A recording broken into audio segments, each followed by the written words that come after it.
Air conditioner के outer unit का temperature 80 degree centigrade तक होता है, जो हमारे एनवायरनमेंट टेम्परेचर से ऑलमोस्ट डबल है। लेकिन इंटरेस्टिंगली 1 मीटर दूर अंदर की यूनिट का टेम्परेचर 16 डिग्री सेंटीग्रेड तक होता है। एक बहुत ही इंटरेस्टिंग फैक्ट है, एयर कंडीशनर के अंदर जो गैस होती है वह क्लोज लूप में फ्लो करती है। इसकी गैस कभी खत्म हो ही नहीं सकती है, और यदि क्लोज लूप में यह फ्लो करती है तो कुछ लोग बोलते हैं कि यह गैस एनवायरनमेंट के लिए हार्मफुल है। तो यह सभी डाउट इसकी वर्किंग के साथ में क्लियर करते हैं।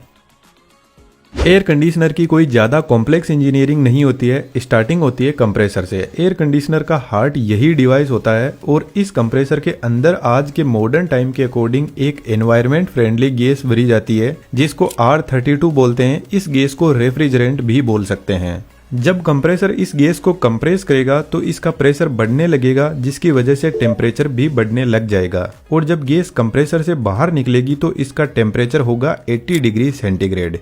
अब इस हाई टेम्परेचर को हमें थोड़ा ठंडा करने की जरूरत है, तो रेफ्रिजरेंट पहुंचता है कंडेंसर कोयल के पास में। आज के टाइम में एसी के ऊपर 100% कॉपर कोयल लिखा रहता है, तो कंपनी इसी कोयल की बात कर रही होती है, क्योंकि कॉपर कोयल की हीट एक्सचेंज क्वालिटी बहुत शानदार होती है, तो ये गर्म और ठंडी बहुत जल्दी हो जाती है। इन इतनी लंबी कोयल से जब रेफ्रिजरेंट फ्लो करेगा तो ठंडा होने लगेगा, और इस कोयल से हीट को जल्दी बाहर निकालने के लिए एक फैन भी लगा रहता है। जब रेफ्रिजरेंट कोयल से बाहर निकलेगा तो इसका टेम्परेचर 50 डिग्री सेंटीग्रेड तक पहुंच जाएगा। लेकिन कंडेंसिंग कोयल के पास में जो गैस कंप्रेसर से मिल रही थी उसको यह लिक्विड में बदल देगा।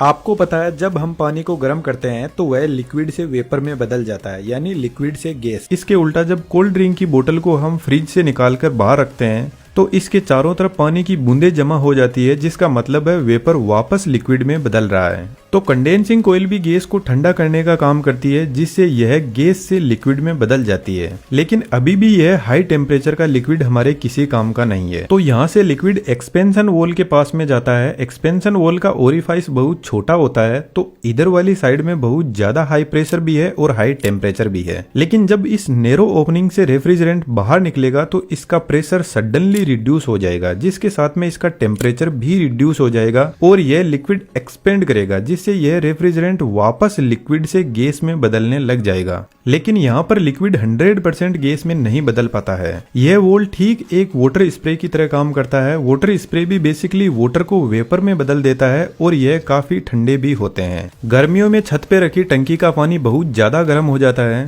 तो उसको ठंडा करने के लिए शावर से आपको पानी का टब भरना होगा, और आप देखना पानी का टेम्परेचर काफी रिड्यूस हो जाएगा। अब यह एकदम ठंडा रेफ्रिजरेंट जाता है हमारे रूम में लगी हुई इवेपोरेटर कोयल के पास में। यह कोयल भी कॉपर की ही बनी होती है, जो हीट एक्सचेंज का काम करती है। अब यह कोयल रूम में कितनी हीट को एब्जॉर्ब करेगी, इसको टन में मापा जाता है। 1 टन लगभग 3500 वोट हीट एक्सचेंज करता है, जबकि 1 टन का एसी 1000 वोट आवर की इलेक्ट्रिसिटी कंज्यूम करता है। जब ठंडा लिक्विड रेफ्रिजरेंट इस कोयल से फ्लो करेगा तो यहाँ पे लगा हुआ फैन इस ठंडक को पूरे रूम में फैला देगा। जिस तरीके से कोल्ड ड्रिंक की बोतल के चारों तरफ पानी इकट्ठा होता है, ठीक वैसे ही इवेपोरेटर कोयल काफी ठंडी होती है, तो इसके चारों तरफ भी वाटर के वेपर इकट्ठा होने लग जाएंगे, जिनको साइड में कलेक्ट करके इस पानी को बाहर निकाल दिया जाता है।